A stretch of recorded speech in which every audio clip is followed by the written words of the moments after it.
بعد أما بعد فأعوذ بالله من الشيطان الرجيم بسم الله الرحمن الرحيم قل إن كنتم تحبون الله فاتبعوني يحببكم الله وَلَقَدْ نَصَرَكُمُ اللَّهُ بِبَدْرٍ وَأَنْتُمْ أَذِلَّةٌ صدق الله العظيم وبلغنا رسوله النبي الأمين الكريم ونحن على ذلك لمن الشاهدين والشاكرين والحمد لله رب العالمين. السلام علیکم ورحمۃ اللہ تعالی وبرکاتہ. رب محبت سے پورے جواب دیجیے. السلام علیکم ورحمۃ اللہ تعالی وبرکاتہ. وعلیکم السلام ورحمۃ اللہ تعالی وبرکاتہ. یہ الفاظ اور یہ انداز اور یہ آواز ہونا چاہیے. میں پورے دل کی گہرائیوں سے آپ لوگوں کی خدمت میں سلام عرض کر رہا ہوں اور آپ لوگوں نے ٹھنڈا جواب دیے تو ایسا محسوس ہوتا ہے جیسا کہ آپ لوگ ناراض ہیں. اور اگر پورے جوش کے ساتھ جواب دیے, پوری آواز سنائی دیے جیسا, تو پھر دل کو خوشی ہوتی کہ بھائی سلام پہنچا اور جواب بھی ملا. سلام اسی لیے فقہاء کرام کیا فرمائے, سلام کرنا سنت ہے. کیا ہے سلام کرنا؟ سنت ہے. اور سلام کا جواب دینا واجب ہے. یعنی اگر آپ کسی کو سلام نہیں کریں تو گناہ نہیں ہوتا, لیکن اگر آپ کو کوئی سلام کرے اور آپ اس کے سلام کا جواب نہیں دیے تو گناہ گار ہو جاتے ہیں. یہ مسئلے کو ذہن میں رکھیے. تو سلام نہیں کرے تو گناہ نہیں ہے, لیکن سلام کا جواب نہیں دے تو. اس لیے جب کبھی بھی کوئی سلام کرے تو بالکل محبت کے ساتھ اس کو جواب دینا, کیونکہ جواب دینا کیا ہے؟ واجب ہے. یاد رکھیے, جواب دینا واجب ہے. تو واجب ادا نہیں کرے تو گناہ گار ہو جاتے. اب اس واسطے سلام کرنے والے کو جتنے نیکیاں ملتے, جواب دینے والے کو بھی اتنے نیکیاں ملتے. لیکن چونکہ سلام کرنے والا سلام میں پہل کرا, سرکار فرمائے کہ اگر سلام کرنے کی وجہ سے کوئی جنت میں جائے گا تو جواب دینے والے سے پہلے سلام کرنے والا جنت میں جائے گا. ایک اور حدیث میں پیارے آقا کریم صلی اللہ علیہ وسلم ارشاد فرمائے کہ سلام ایسا پیارا عمل ہے کہ اگر کوئی بندہ دن میں 40 مسلمانوں کو سلام کرے, کتنے؟ 40 مسلمانوں کو اگر سلام کرے اور اسی دن اس کا انتقال ہو جائے تو اللہ تعالیٰ سلام 40 مسلمانوں کو کرنے کی وجہ سے اس کو جنت میں داخل عطا فرمائے. یہ کتنا بڑا انعام ہے اللہ کی طرف سے, سوچے آپ. اس واسطے سلام کرنے کی کوشش کرنا, اگر نہیں کر سکے تو سلام کا جواب ضرور دے دینا. سلام کرنے میں پہل کرنا یہ ہمارے آقا کی سنت ہے. حضرات صحابہ کرام کہتے ہیں کہ ہم روزانہ یہ کوشش اور یہ نیت کر کے جاتے تھے کہ آج پہلے ہم سرکار کو سلام کریں گے. صحابہ کرام بولتے کہ ہماری یہ خواہش ہوتی تھی اور ہم یہ روز سوچ کے جاتے تھے کہ آج سرکار کو سلام کریں گے, لیکن جیسے ہی ہم سرکار کے سامنے جاتے ہمارے سلام کرنے سے پہلے سرکار ہم کو سلام فرما دیتے. یعنی سلام میں پہل کرنا, جلدی سلام کرنا, یہ ہمارے آقا کا طریقہ ہے. اور کتنے خوش نصیب صحابہ ہے وہ ہے, ہمارے ماں باپ ہماری جان ان پر قربان ہو. کتنے خوش نصیب صحابہ ہے جن کو حضور نے کہا ہے السلام علیکم ورحمۃ اللہ. اللہ اکبر, کیا کہنے صحابہ کی شان کو. اگر ہمارے بڑے, ہمارے علماء, ہمارے پیر و مرشد ہمارے کو سلام کرے تو ہم خوش ہو جاتے ہیں نا, ہے نہیں ہے؟ بعض بار تو ہم شرمندہ ہو جاتے ہیں کہ بھئی ہم چھوٹے حضرت بڑے سلام کر دیے ہمارے کو بول کے, لیکن اس میں شرمندہ ہونے کی ضرورت نہیں ہے. بڑے اگر سلام کرے تو بھی محبت سے جواب دینا ہے. اور صحابہ کی قسمت کا کیا کہنا کہ سارے نبیوں کے سردار محبوب خدا نے ان کو سلام کیا. تو یہ سلام کی تعلق سے 2-3 باتیں میں نے عرض کی ہے. آج کا دن سب سے پہلے پیارے آقا صلی اللہ علیہ وسلم کی بارگاہ میں دل کی گہرائیوں سے تصورات کو مدینہ اور گنبد خضرا کی طرف اپنے لے جائیں اور اپنے نگاہوں میں گنبد خضرا کو جماتے ہوئے دل کی گہرائیوں سے یہ سوچ کر کہ ہم سنہری جالیوں کے سامنے کھڑے ہیں، ادب و احترام کے ساتھ درود پاک کا نذرانہ پیش کریں. پڑھیں اللہم صلی علی سیدنا شفیعنا حبیبنا و طبیبنا و مولانا محمد وعلی آلہ و اصحابہ وبارک وسلم. صلو علیہ صلاۃ و سلام علیک یا سیدی یا حبیبی یا رسول اللہ صلی اللہ تعالی علیہ وسلم. آج کا دن 17 رمضان ہے اور آج وہ دن ہے جس کو یوم الفرقان کہا جاتا ہے. یوم الفرقان کا مطلب ہے آج وہ دن ہے جو کفر اور اسلام نے فرق کرنے والا دن ہے. اور آج 17 رمضان کو، رمضان کا مہینہ 17 تاریخ اور جمعہ کا دن تھا جب 2 ہجری میں آقا کریم صلی اللہ علیہ وسلم کی سرپرستی اور آپ کی سپہ سالاری میں 313 جانثار صحابہ کرام نے اس وقت کے سپر پاور کے سامنے آ کر کے جنگ کے لیے کھڑے ہو گئے تھے. 17 رمضان 2 ہجری جمعہ کا دن، جنگ بدر. کون سی جنگ؟ اسلام کی سب سے پہلی جنگ. کفر اور اسلام نے حق اور باطل میں، ظالم اور حق مظلوموں کو بچانے والے دین کے درمیان میں، ظالموں کے درمیان میں ایک طرف ظالم تھے، دوسری طرف ظلمت کو ختم کرنے والا دین تھا اور اس کی سرپرستی فرمانے والے آقا کریم صلی اللہ علیہ وسلم تھے. اور ان کے ساتھ 313 تھے. کتنے تھے؟ 313 بولے تو انگلش میں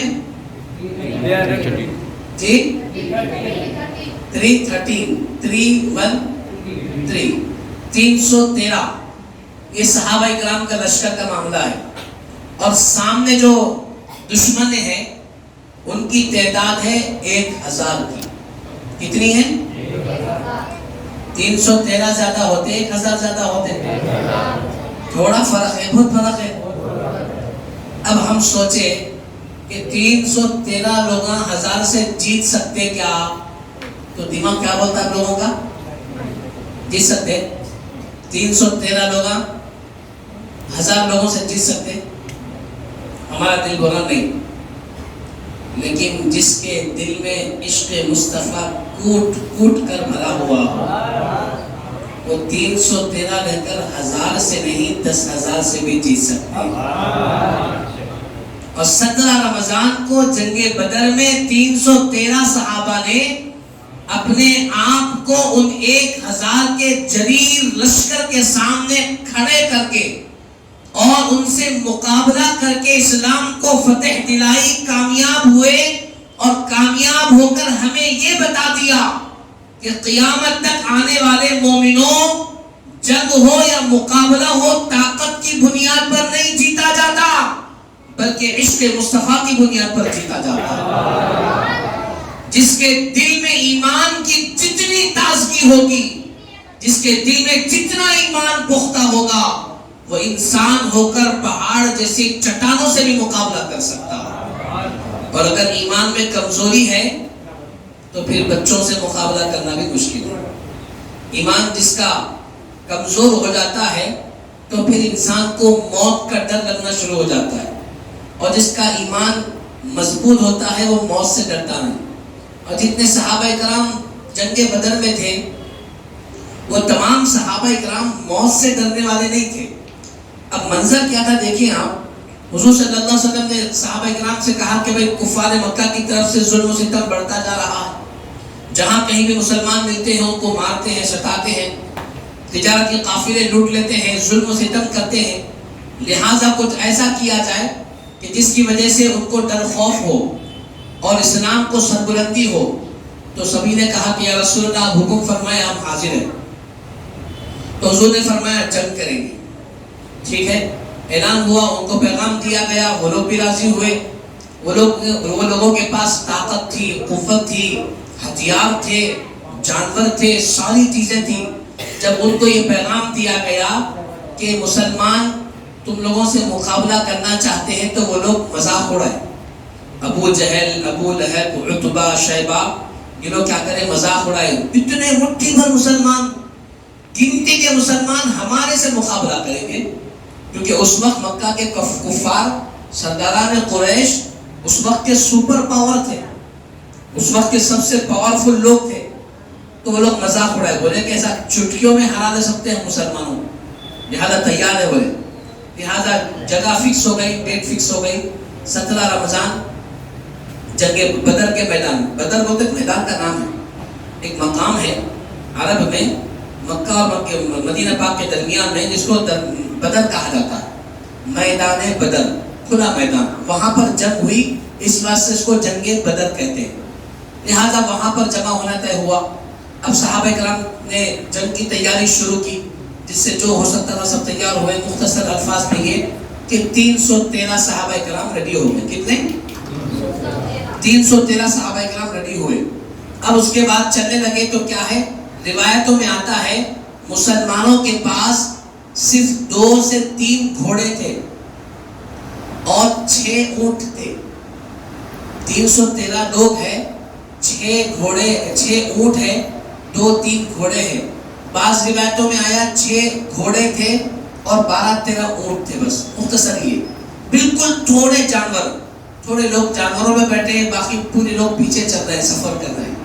اور ہتھیار کے معاملے میں یہی تھا کہ بہت کم لوگوں کے پاس تلواریں تھی.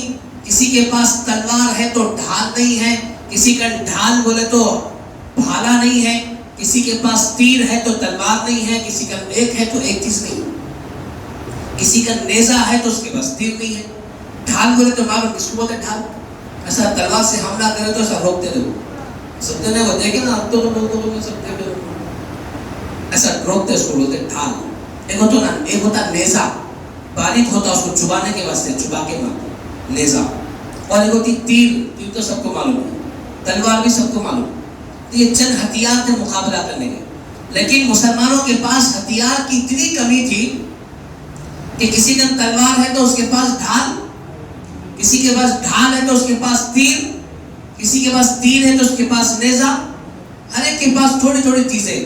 کئی صحابہ ایسے تھے جن کے پاس نہ تیر تھی، نہ تلوار تھا، نہ زرہ تھی، نہ نیزہ تھا، نہ کوئی ڈھال تھی، نہ کوئی سامان، بلکہ وہ اپنے ہاتھوں میں بڑی بڑی لکڑیاں لے کر کے تلوار بنا کے چل رہے تھے کہ ہم کفار مکہ سے لکڑیوں سے مقابلہ کریں گے.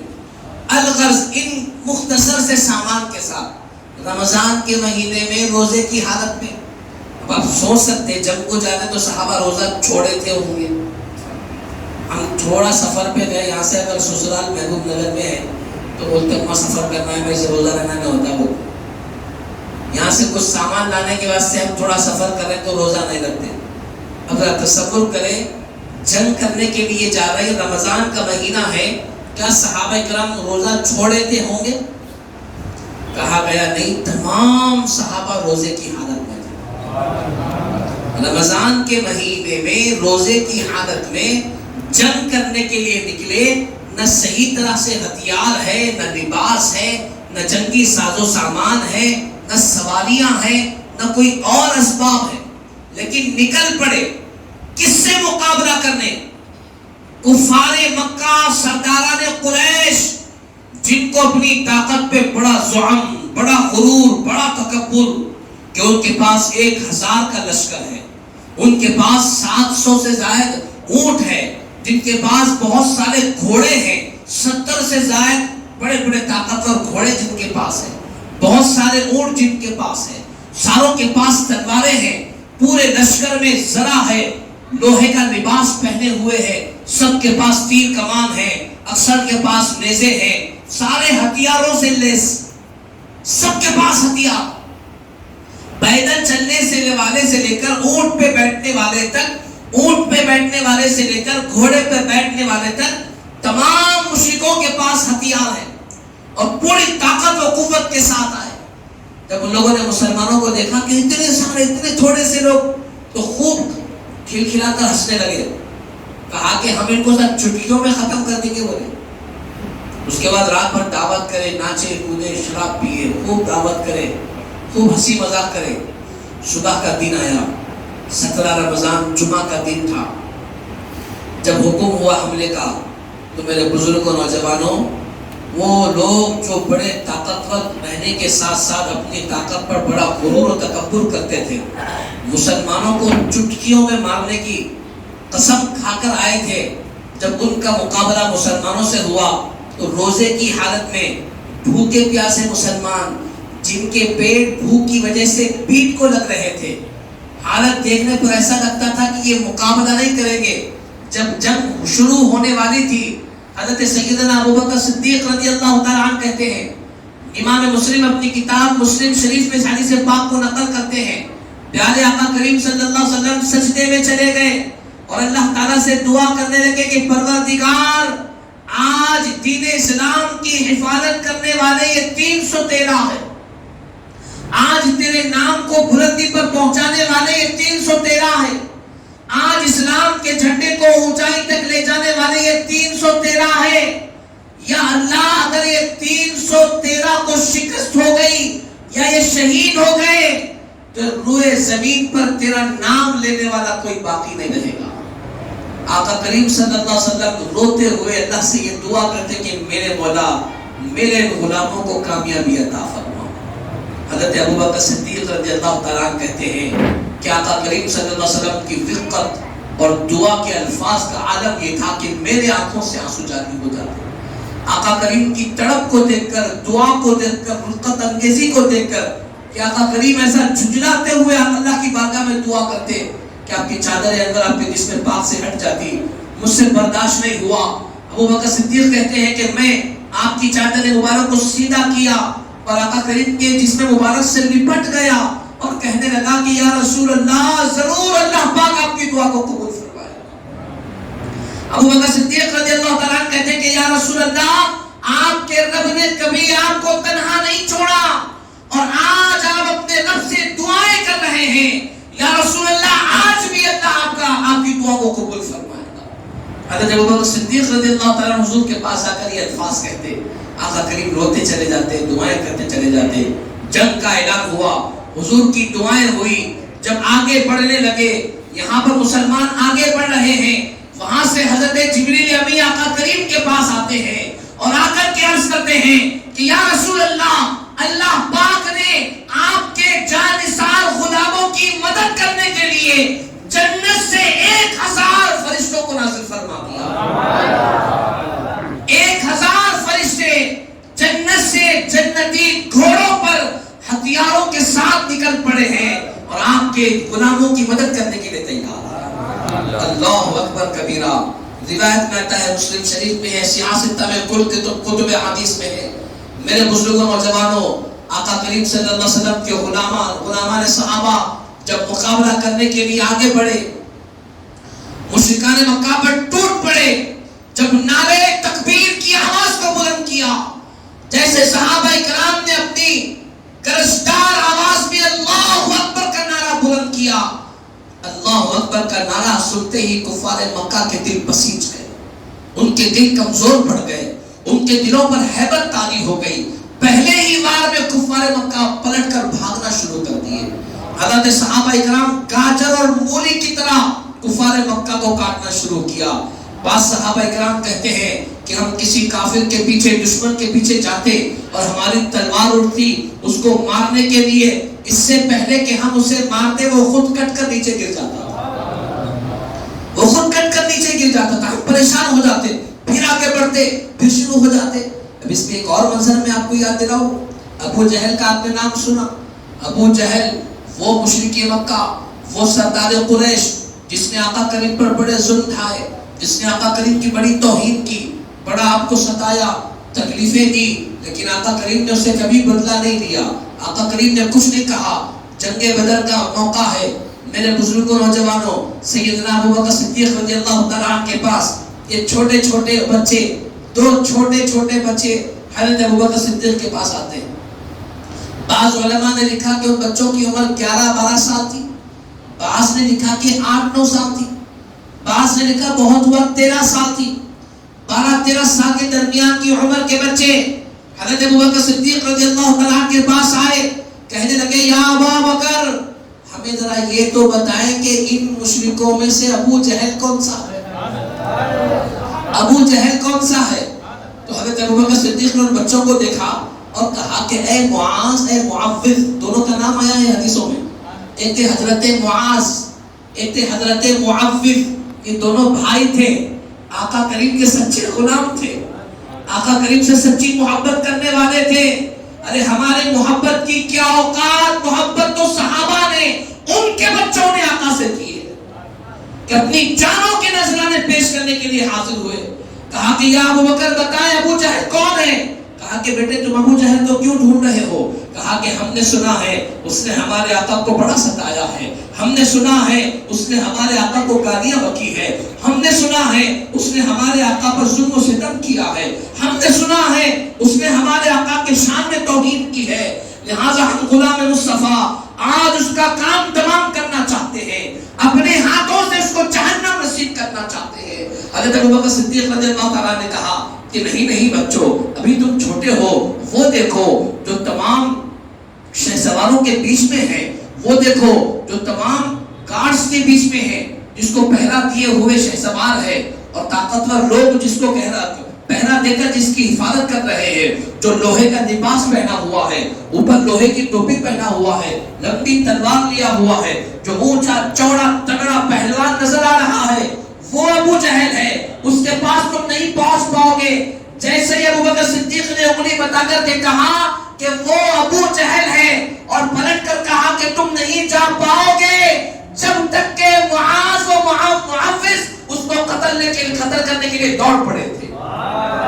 ابھی آپ کہہ ہی رہے ہیں، دونوں دوڑ پڑے، تیزی کے ساتھ بھاگنے لگے، لوگوں کے سپاہیوں کے پیروں کے بیچ میں سے، گھوڑوں کے اونٹوں کے پیروں کے بیچ میں سے گزرتے ہوئے چھوٹی چھوٹی تلواریں لے کر دوڑتے گئے اور اس پہرے کے پاس چلے گئے، اس دائرے کے پاس چلے گئے جو لوگ 8 سے 10-12 لوگ ابو جہل کا پہرا دے رہے تھے، اس کی حفاظت میں کھڑے ہوئے گارڈ سے جب ان کی نظر ان چھوٹے بچوں پر پڑی، انہوں نے سوچا یہ چھوٹے بچے کیا کریں گے، ابو جہل جب للکارے گا یہ ڈر کے بھاگ جائیں گے۔ ابو جہل کی نظر جب ان بچوں پر پڑی تو وہ سوچنے لگا یہ چھوٹے بچے کیا کریں گے، جب میرے پہرے دار ان کو ڈرائیں گے تو یہ ڈر کے بھاگ جائیں گے۔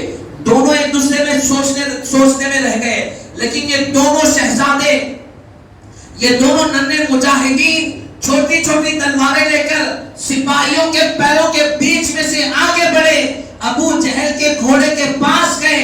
معاذ نے یہاں سے کمر میں حملہ کیا اور معوذ نے وہاں پر گردن کاٹ کر کے بتا دیا۔ تھوڑی ہی دیر میں چھوٹے بچوں کے حملہ کرنے کی وجہ سے ابو جہل جیسا طاقتور اپنے گھوڑے سے مر مٹ کر نیچے دھڑام سے گر پڑا۔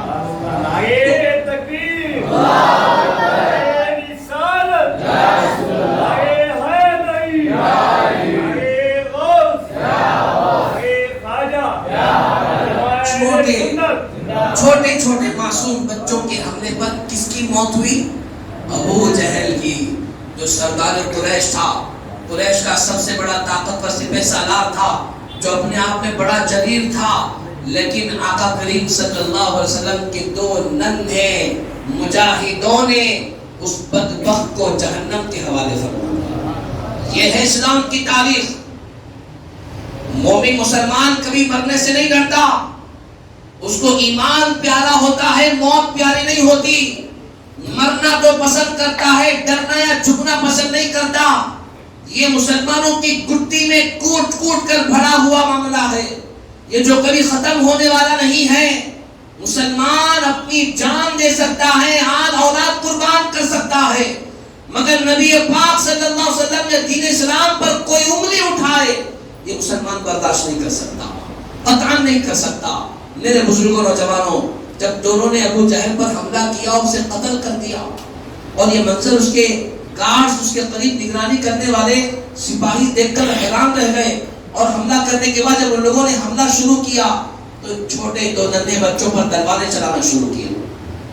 روایت میں آتا ہے کہ ایک تلوار کا وار حضرت معاذ پر اتنی زور سے ہوا کہ چھوٹے بچوں کا جسم ویسے نازک ہوتا ہے، جس جو ہاتھ میں تلوار تھی وہ ہاتھ کے یہ حصے پر تلوار لگی، دشمن کی، اور یہ ہاتھ کٹا اور کٹ کر جدا نہیں ہوا بلکہ لٹکنے لگا. جب یہ ہاتھ لٹکنے لگا تو انہوں نے اپنے دوسرے ہاتھ میں تلوار لی اور دوسرے ہاتھ سے مقابلہ کرنے لگے. جب مقابلہ کرتے تو یہ لٹکا ہوا ہاتھ بیچ میں ارچن ڈالتا، بیچ میں دشواری ڈالتا، بار بار ادھر سے ادھر سے آ کر لگتا. تو روایت میں یہاں تک لکھا ہے اس چھوٹے سے شہزادے نے، اس چھوٹے سے ننھے مجاہد و طاقتور مومن نے اپنے پیر کے نیچے اپنے ہاتھ کو دبایا اور کھینچ کر اپنے سے جدا کر دیا، یہ سوچ کر کہ یہ ہاتھ مجھے مقابلہ کرنے میں دشواری کر رہا ہے. اپنے لٹکتے ہوئے ہاتھ کو پیر کے نیچے دبا کر کے کھینچ کر جدا کرا اور دوسرے ہاتھ سے مقابلہ کیا. اس شہزادے نے سلام ہو تمہاری قسمت پر، سلام ہو تمہاری عظمت پر یا معاذ و معوذ، تم نے وہ کارنامہ کر کے دکھایا اور قیامت تک پیدا ہونے والے مومنوں کو یہ پیغام دیا کہ یقین جانو کہ جنگیں ہو یا مقابلہ ہو طاقت کی بنیاد پر نہیں جیتی جاتی، محبت رسول کی بنیاد پر جیتی جاتی. میرے بزرگوں نوجوانوں یہ دو شہید ہوئے، بعضوں نے لکھا اس میں سے ایک شہید ہوئے. الغرض 313 صحابہ اکرام بڑی جگری بے جگری کے ساتھ مقابلہ کیا، اور جب مشرکان مکہ نے دیکھا کہ یہ ہم پر بھاری ہو رہے تو اپنی جانیں بچا کر بھاگنے لگے، اپنی جانیں بچا کر بھاگنے لگے.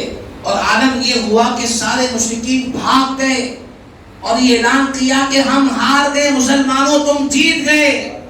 رمضان کا مہینہ جنگ بدر، اسلام کی پہلی جنگ جس میں اللہ سبحانہ و تعالیٰ نے مسلمانوں کو کامیابی عطا فرمائی. آقا کریم صلی اللہ تعالی وسلم کے جانثار صحابہ اکرام رضوان اللہ تعالی علیہ مجمعین نے جب اعلان فتح سنا، اللہ کا شکر ادا کیا اور اس کے بعد اپنے شہید صحابہ اکرام کو تلاش کرنے لگے. روایت میں آتا ہے 13 یا 14، بعضوں نے 11 بعضوں نے 13 لکھا ہے صحابہ اکرام اس جنگ میں شہید ہوئے. اور وہاں پر 70 سے زیادہ مشرکین کو جہنم واصل کر دیا گیا اور 70 سے زیادہ مشرکین کو قید کر دیا گیا. باقی کے سب لوگ اپنی جانیں بچا کر کے بھاگنے پر کامیاب ہوئے، لیکن اسلام کو فتح ہوئی، اسلام کو کامیابی ملی. میرے بزرگوں نوجوانوں وہ 313 تھے. علامہ اقبال نے کیا خوب کہا کہ وہ 313 تھے، لرزتا تھا زمانہ. آج تم کروڑوں سے بڑھ کر ہو لیکن تمہاری کوئی قدر نہیں. مسئلہ کیا ہے؟ وہ 313 تھے، ایمان میں پختہ تھے. وہ 313 تھے، سچے نبی کے غلام تھے. وہ 313 تھے، اپنی جان سے زیادہ نبی اور دین سے محبت کرنے والے تھے. اسی لیے اللہ پاک نے انہیں سرفرازی عطا فرمائی، کامیابی و کامرانی عطا فرمائی. آج ہم کروڑوں میں ہیں لیکن ہمارا ایمان کمزور. آج ہم کروڑوں میں ہیں لیکن اعمال سے ہم دور. آج ہم کروڑوں میں ہیں لیکن ہم کو اپنی زندگی پیاری. آج ہم کروڑوں میں ہیں لیکن موت سے ڈر خوف ہمارے اندر. تو میرے بزرگوں نوجوانوں ہمارے لیے ضروری ہے کہ اپنے دلوں سے ڈر اور خوف کو نکالیں اور صحابہ اکرام کا جذبہ اپنے اندر لانے کی کوشش کریں. ان کی تاریخ کو پڑھیں، ان کی سیرت کو پڑھیں، ان کی قربانیوں کو پڑھیں. حضرات صحابہ اکرام کی الغازی آقا کریم صلی اللہ علیہ وسلم کے صدقہ طفیل میں اللہ تعالیٰ نے مسلمانوں کو یہ کامیابی عطا فرمائی. جب صحابہ اکرام سرکار کے قریب گئے تو کہا یا رسول اللہ، جنگ کے درمیان میں ہم نے یہ منظر دیکھا کہ کئی موقعوں پر ہم مشرکین پر مارنے کے لیے تلوار اٹھاتے، دشمنوں پر مارنے کے لیے تلوار اٹھاتے، اس سے پہلے کہ ہم اسے کاٹتے ہمارے تلوار مارنے سے پہلے وہ کٹ کر نیچے گر جاتا تھا. آخر یہ کیا ماجرا ہے؟ آقا کریم صلی اللہ علیہ وسلم مسکرائے اور مسکرا کر کے کہا کہ میرے صحابہ سنو، رب ذوالجلال نے آج مجھے فتح کا وعدہ کیا تھا. اللہ تعالیٰ نے آج مجھے فتح کا وعدہ کیا تھا اور رب تعالیٰ نے اسلام اور مسلمانوں کو کامیابی دینے کے لیے آسمان سے 1 نہیں 2 نہیں 3000 لشکر کو فرشتوں کے بھیج دیا تھا. اور تم جو کہتے ہو کہ تمہارے مارنے سے پہلے سامنے والے ظالم دشمن کٹ کر گر جاتے تھے، تو سنو، تم تلوار مارنے کے لیے اٹھاتے تھے، فرشتے پہلے تم سے پہلے سامنے والے کو قتل کر کے چلے جاتے تھے. یہ فرشتوں کا حملہ تھا، وہ فرشتوں کا وار تھا، وہ اللہ کی نصرت تھی، اللہ کی مدد تھی، تو تم سے پہلے دشمن کو ختم کر کے چلی جاتی تھی. تو اس طرح سے اللہ پاک نے 17 رمضان کو جنگ بدر میں مسلمانوں کو کامیابی و کامرانی عطا فرمائی. میرے بزرگوں نوجوانوں، آج ہمارے لیے ضروری ہے کہ ہم ان تاریخوں کو پڑھ کر سن کر اپنے ایمان میں جذبہ پیدا کریں. کس چیز کا جذبہ پیدا کریں؟ کسی پہ ظلم کرنے کا نعوذ باللہ نہیں. ہمارا دین اسلام کسی پہ ظلم کرنا نہیں سکھاتا اور ہمارا دین اسلام ظلم سہنا بھی نہیں سکھاتا. نہ ہم کسی پہ ظلم کر سکتے ہیں نہ کسی کو ظلم کرنے دے سکتے ہیں. ہم پر یہ اگر کوئی ظلم کرے، اگر کوئی ہم پر ظلم کرے، ہم کو مارے پیٹے کچھ کرے، تو کیا ہم خاموش کھڑے رہیں گے؟ نہیں. شریعت کہتی ہے، اسلام نے سکھاتا ہے کہ تم اپنی حفاظت کرو، تم اپنی جان بچاؤ. اور ہمارے ہندوستان کا قانون بھی یہی کہتا ہے، سیلف ڈیفینس. ہندوستان کا قانون کہتا ہے نا کہ اگر کوئی تم پہ حملہ کرے تو تمہارے لیے ضروری ہے کہ تم اپنی جان بچانے والے بنو. ایسا نہیں کہ کوئی بھی آئے تم کو مارے چلے جائے تم خاموش کھڑے رہو نا. شریعت مطہرہ بھی یہی کہتی ہے، ہندوستان کا قانون بھی یہی کہتا ہے کہ تم اپنی جان بچاؤ، اور جان بچانے کے لیے ضروری ہے کہ تم کو مقابلہ کرنا پڑے گا، اپنی حفاظت کے اسباب بنانا پڑے گا. تو لہذا میرے بزرگوں نوجوانوں، اپنے دل میں صحابہ اکرام کا طریقہ اختیار کرنے کی کوشش کرو. صحابہ اکرام کا دل مضبوط تھا، اور دل مضبوط اس لیے تھا کہ ان کا ایمان مضبوط تھا، اللہ پر بھروسہ پکا تھا. حضرات صحابہ اکرام جنگ بدر کی کہانی ہمیں یہ بتاتی ہے کہ مسلمان کو کبھی ڈرنے گھبرانے کی ضرورت نہیں ہے. ہمیشہ متحد رہنا چاہیے، ایک دوسرے سے محبت کرنا چاہیے. اسی لیے کسی شاعر نے کیا خوب کہا، متحد ہوگے تو کہلاؤ گے غازی مومن. متحد ہوگے تو کہلاؤ گے غازی مومن، منتشر ہوگے تو قسطوں میں صفایا ہوگا. اگر ہم منتشر ہو جائیں گے تو آج دشمن تو یہی چاہتا ہے کہ ہمیں منتشر کر دیں، آپس میں نفرتوں کو ڈالیں. لہٰذا ہم کبھی بھی کسی مسلمان سے نفرت نہ کریں. اگر کوئی دوسرے عقیدے والا بھی ہے تو ہم اس سے اختلاف کریں گے، نفرت نہیں کریں گے. اہل سنت الجماعت ہمارا عقیدہ حق عقیدہ، اس کے دلائل ہمارے پاس موجود ہے. جب تک ہماری زندگی باقی ہے تمام دوسرے عقائد رکھنے والوں کو ہم اہل سنت الجماعت کے عقائد کی دعوت دیتے رہیں گے. ہم دلائل کی روشنی میں اپنے عقیدے بتاتے رہیں گے. وہ مانے یا نہ مانے ان کا معاملہ ہے، لیکن اگر ان کا عقیدہ ہمارے عقیدے سے الگ ہے تو وہ ہمارے دشمن نہیں ہیں، بس ان سے ہمارا اختلاف ہے.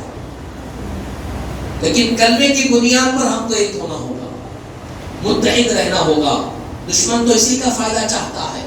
دشمن جب حملہ کرتا ہے، گھروں کو جلاتا ہے، دکانوں کو جلاتا ہے، تو یہ دیکھ کر نہیں جلاتا کہ یہ سنی کی ہے، یہ رافضی کی ہے، یہ دیوبندی کی ہے، یہ غیر مقلدین کی دکان ہے، یہ ان کا بازار ہے، یہ وہ لوگ ہیں. نہیں، وہ یہ دیکھتا ہے کہ یہ داڑھی والے ہیں، یہ مسلمان ہیں، عبداللہ ہے، یہ عبدالرحمان ہے، لہٰذا ان پہ حملہ کرو. تو دشمن تو ہمارے نام اور ہماری شناخت اسلام کے بنیاد پر طے کر کے ہم پر حملہ کرتا ہے. تو ہمارے لیے بھی ضروری ہے کہ جب ایسا ماحول ہو تو ہم ہرگز بھی یہ نہ دیکھیں کہ اس کا عقیدہ کیا ہے. کلمے کی بنیاد پر متحد ہونا ضروری ہوگا، کلمے کی بنیاد پر محبتوں کو عام کرنا ہوگا، کلمے کی بنیاد پر ایک دوسرے کی حفاظت کرنی ہوگی. عقائد کے اختلافات تو چلتے ہیں، چلتے رہیں گے، ہم ان کو دلائل کے ساتھ دعوت دیتے رہیں گے، لیکن نفرت ہم کسی مسلمان سے نہیں کریں گے، ہم دشمنی کسی مسلمان سے نہیں کریں گے، انانیت اپنے اندر کبھی آنے نہیں دیں گے. یہی ہماری ذمہ داری ہے. تو لہذا جنگ بدر کا واقعہ، جنگ بدر کی کہانی، جنگ بدر کا معرکہ ہمیں یہ تعلیم دیتا ہے کہ مسلمانوں، تم اگر ایک ہو جاؤ اور تم اپنے ایمان کو مضبوط کر لو تو دنیا کی کوئی طاقت تمہیں کبھی ہرا نہیں سکتی ہے. یہ تو ایک معرکہ ہے، اس کے علاوہ بہت سارے ایسے معرکے، ایسے جنگیں ہوئی جس میں مسلمان مٹھی بھر تھے اور سامنے کا لشکر لاکھوں کا تھا، اس کے باوجود بھی مسلمانوں نے ان کو گھٹنوں تک ٹکا دیا. وہ گھٹنے ٹیکنے پہ مجبور ہو گئے اور ان کو شکست ہوئی. ایسے کئی واقعات، کئی ایسے واقعات ہیں میرے بزرگوں نوجوانوں. لہذا ہمارے لیے ضروری ہے کہ ہم آج کے دن کو یاد رکھیں اور جنگ بدر کے جو شہداء صحابہ کرام ہیں ان کی یاد منائیں، اور جنگ بدر کے بارے میں اپنے بچوں کو آگاہ کریں، اپنے بچوں کو سکھائیں، ان کو سمجھائیں کہ 17 رمضان المبارک کو جمعہ کے دن 2 ہجری میں جنگ بدر کا واقعہ پیش آیا جس میں اللہ تعالیٰ نے باطل کو شکست دی اور اسلام کو فتح و کامیابی سے سرفراز فرمایا. یہ اللہ سبحانہ و تعالیٰ کی طرف سے کرم ہوا ہے. اور الحمدللہ مسجد ہذا مادنا پیٹ مسجد فاطمہ آج سے تقریباً 23 سال پہلے 17 رمضان ہی کو اس مسجد کا آغاز ہوا تھا. قریب 23 سال اس مسجد کے تعمیر ہو کر اس کے آغاز سے شروع ہو کر ہو چکے ہیں. اور آج یہ سمجھے سالانہ جلسہ ہے مسجد کا. جیسا کہ ہمارے پاس کرتے ہیں نا بھائی پیدا ہوئے سال سال خوشی مناتے ہیں, یہ سال یہ دن پیدا ہوئے طالب کو پیدا ہوئے. یہ مسجد تو پیدا ہونے والی چیز نہیں ہے. ہم پیدا ہوئے تو ہم تو چلے جائیں گے, ہماری موت ہو جائے گی, لیکن جب مسجد بن جاتی ہے تو قیامت تک وہ مسجد ہی رہتی ہے. بلکہ حضور پاک صلی اللہ علیہ وسلم نے فرمایا کہ قیامت میں اللہ تعالیٰ مسجدوں کو آسمانوں پر اٹھا لے گا, یہ جنت کا حصہ بن جائیں گے. یہ مسجدوں کا جتنا ایریا ہوتا ہے, جتنی جگہ ہوتی ہے نماز پڑھنے کی, وہ سارے حصوں کو قیامت کے قریب قیامت میں اللہ تعالیٰ آسمانوں پر اٹھا لے گا اور ان جگہوں کو اللہ تعالیٰ جنت کے حصوں میں شامل فرما دے گا. تو ہم کو یہ نماز پڑھنے کا موقع مل رہا ہے, یہ اللہ کا گھر ہے, یہ مسجد ہے مسجد فاطمہ. تو انشاءاللہ تعالیٰ قیامت کے بعد یہ جتنا حصہ ہم یہاں پر نماز پڑھیں گے یہ حصہ جنت کے حصوں میں سے حصہ بن جائے گا. اور اللہ پاک ہمیں دنیا میں وہ حصے میں نماز پڑھنے کا موقع دے رہا ہے. یا پھر عام الفاظ میں کہوں تو اللہ تعالیٰ ہمیں اب یہاں پر دنیا میں جنت کے ایک حصے میں بیٹھنے کا موقع عطا فرما رہا ہے. مسجد میں بیٹھنا جنت کے ایک حصے میں بیٹھنے کے برابر ہے, کیونکہ بروز قیامت یہ حصہ آسمانوں پر اٹھ جائے گا, جنت میں داخلہ ہو جائے گا. تو لہذا میرے بزرگوں نوجوانوں, ہمارے لیے ضروری ہے کہ ہم اس معاملے میں اپنے مسجدوں کو آباد کرنے کے لیے فکر مند رہیں. مسجدوں کو آباد رکھیں, مسجد کی خدمت کریں, جو آپ سے ممکن ہو سکے مسجد کے خدمت میں آپ آگے بڑھیں. دامے درمے سخنے قدمے, وقت دینے کے حساب سے, خدمت کرنے کے حساب سے, صاف صفائی کے حساب سے, مالی تعاون کے حساب سے, جیسا آپ سے ہو سکتا ہے, جو آپ کی استطاعت ہو وہ حساب سے آپ مسجد کو آباد رکھیں, مسجد کی خدمت کریں. جو بندہ اللہ کے گھر کی خدمت کرتا ہے اللہ تعالیٰ اس کے گھر کو خوشیوں سے بھر دیتا. جو اللہ تعالیٰ جو بندہ اللہ کے گھر کی حفاظت کرتا ہے اللہ اس کے گھر کی حفاظت فرماتا ہے. جو اللہ کے گھر کی حفاظت کرتا ہے, صاف صفائی کرتا ہے, اللہ تعالیٰ اس کے دلوں کی صاف صفائی فرما دیتا ہے. اوروں کے دلوں کو بھی اس کے تعلق سے صاف کر. بزرگوں نے کہا جو اللہ کے گھر کی صاف صفائی کرے گا کسی اور بندے کے دل میں اس کے خلاف نفرت نہیں رہ سکتی. اللہ اس کی محبت کو لوگوں کے دلوں میں ڈال دیتا. تو لہٰذا یہ سالانہ جلسہ ہمارا مسجد ہذا کا ہے. میں بہت مبارکباد دیتا ہوں ہمارے نوجوانوں کو خصوصیت کے ساتھ, جتنے کمیٹی کے ممبرس ہیں, انتظامی کمیٹی انتظامات دیکھنے والے ہیں, دوسرے اسی مسجد کے تحت غلامان مصطفیٰ و فدائے صحابہ و اہل بیت کمیٹی جو نوجوانوں کی طرف سے الحمدللہ یہاں پر بنائی گئی ہے, جن کی خدمات چل رہی ہے. مہینے میں ایک اتوار کو یہاں پر ماہانہ واری اجتماع ہو رہا. علماء نظامیہ یہاں پر تشریف لا رہے ہیں, دعوت پر نوجوانوں کی ان کے خصوصی خطابات ہو رہے ہیں.